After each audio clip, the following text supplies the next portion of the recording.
Welcome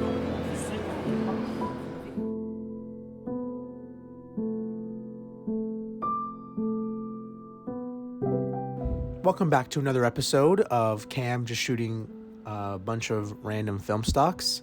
Today we're going to be shooting some Lomography Metropolis variable speed film stock.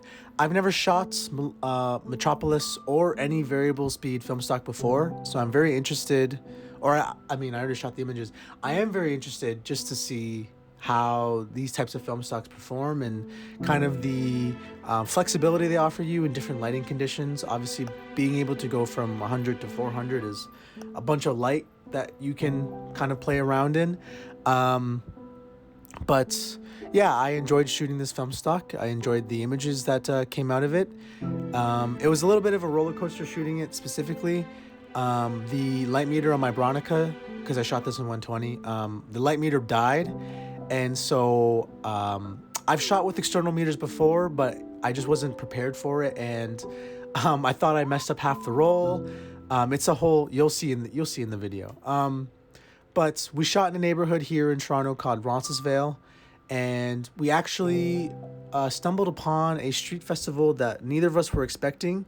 Like, my idea was to go down here. It's a neighborhood that's full of markets and cool vintage shops and cool bookstores. And with the nature of Lomography being more desaturated and a lot cooler, I was just really excited to kind of put it in the environment. And then we saw a whole street festival, and we saw all the yummy food and all the cool vendors. So we just got really excited. And that's kind of what I'm photographing. That's the subject I'm photographing today. It was really interesting shooting a film stock in this kind of environment. It was a really, really bright day, very contrasty, because we were there between like 10 to 11.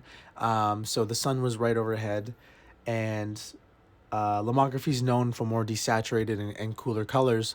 So it was just kind of interesting putting an environment like that. A lot of people who shot Lomography, the Metropolis film stock, they've said it's kind of like created for like urban environments, for a gritty feel. So I kind of feel like that's more catered to like overcast lighting and like very concrete heavy environments, whereas this was very colorful still, and it was very bright and warm. The way I like my images mainly, but obviously this film stock doesn't help itself to that. But either way, I enjoyed the images that came out of this. I'm happy with just the shooting experience in general, the latitude and the flexibility this film stock offers you. So I'm just going to stop talking and show you the images. You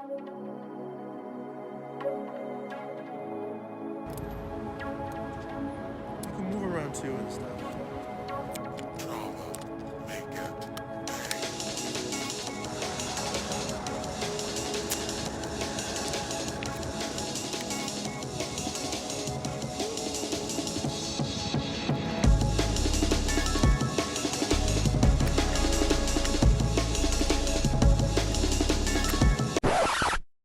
Future Cam here. Didn't realize, I was just looking at the footage here, didn't realize that these two red dots you see on the side of the camera here, if they're lined up, your light meter's not going to work.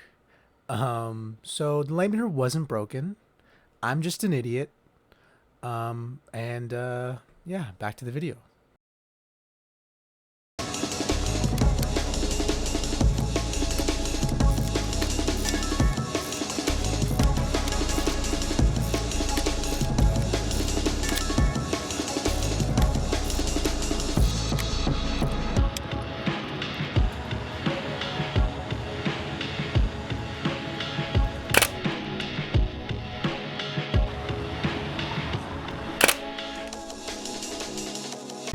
Wait, or you can get a shot of me.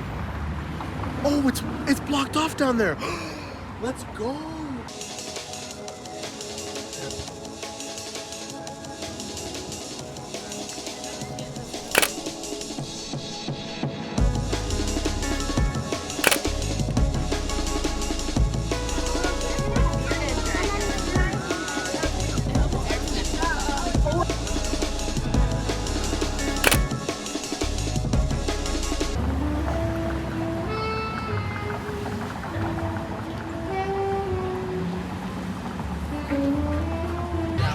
just that moment when you realize you've been shooting all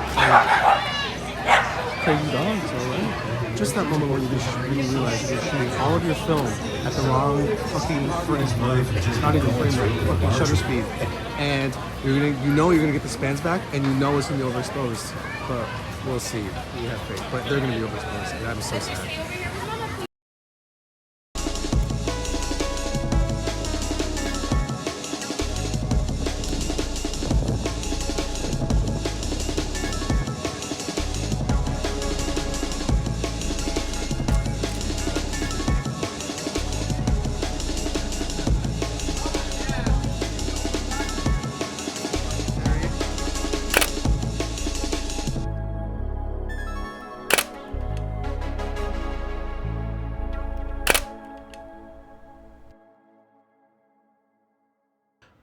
So, yeah, to say the least, that shit was a roller coaster for real.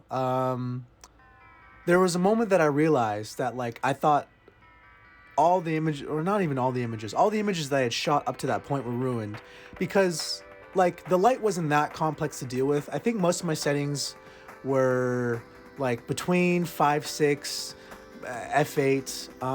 I was shooting at the max shutter speed, which is 500 on the Bronica ETRS.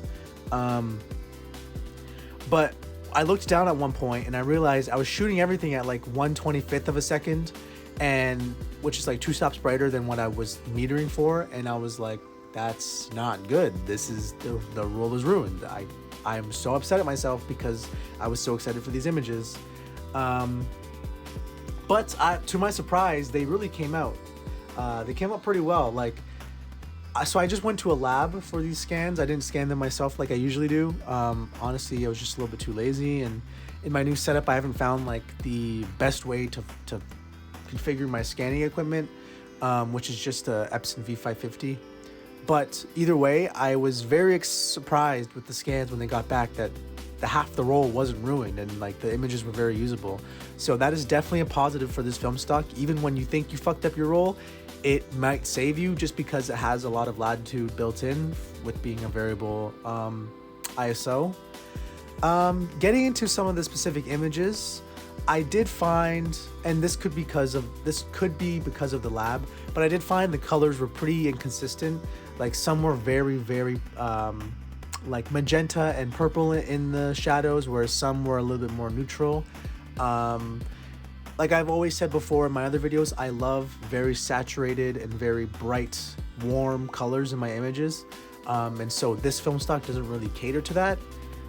So I took the liberty to edit these images as well, just because lab scans usually come back pretty flat and like not to the fullest potential of the film stock. So I did edit these images pretty heavily. And I am interested to try scanning them myself just to see the results, but that'll be when I can actually configure my scanner. Either way though, I was just surprised that I had half the roll to even work with in the first place, and editing them wasn't too hard either. Like I just used Lightroom, and it was pretty flexible, bringing down the exposure in the ones that were overexposed, and I don't think I've really introduced any weird digital artifacts, so I really enjoyed shooting this film stock for that reason. Yeah, I think that's really all I have to say about the film stock. I'm trying to shoot more. I'm trying to make more videos. The semester started again, so I will be busy with making films and just living my life and working and stuff. But I am starting to just kind of settle into my new space here and just kind of,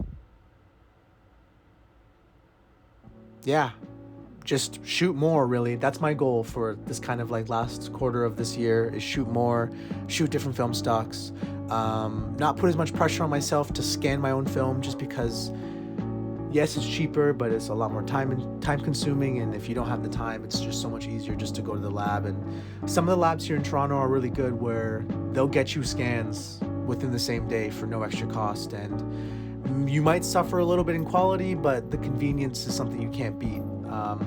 So hopefully be on the lookout for more videos. I don't know when this one's going to come out because I also usually procrastinate in editing, but Either way, we're all human. But I hope you enjoy this video. I hope this gave you some sort of insight to shooting some Metropolis yourself. I would recommend it. Maybe more for like an overcast day where you're not really like looking for colors anyways. And kind of the cliche with this film stock is like very urban, very gritty. So maybe if you want to go for that type of feel free. I would recommend it for that. But either way, if you have any questions, you know you can reach out to me on Instagram, or even in the comments. But thanks for watching. Have a good one.